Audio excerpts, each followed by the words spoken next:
So today we got a set of router bits to make doors, moldings. So this we use on a router table. As you see, this one doesn't have any bearings because we use a router table on it. It doesn't come with any bearings. And this one, the good thing about it, it comes with a bearing on it, so it'll help you guide your molding when you're doing a design on it. And one good thing is that this is a really thick 1/2-inch chuck, opposed to a 1/4 inch. That's really thin because we do mass production.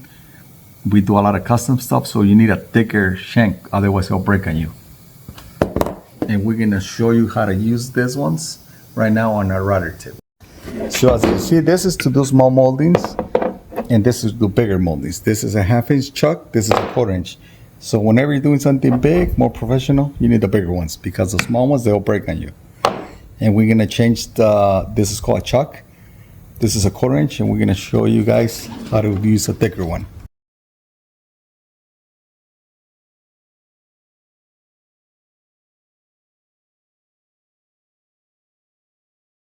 We got the router bit in, we got our temp bit in.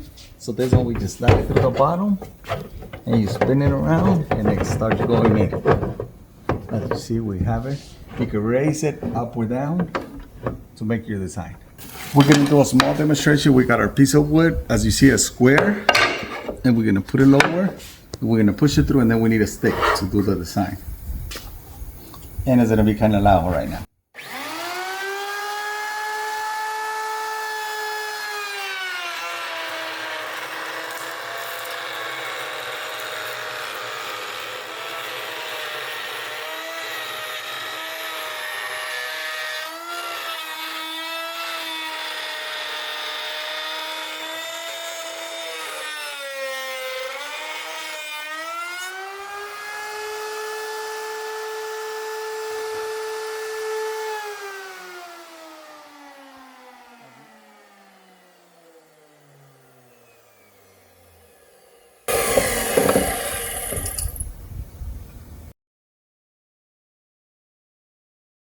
As you see, it gives you a really clean cut. You don't need to sand it a lot. It gives you a really good profile.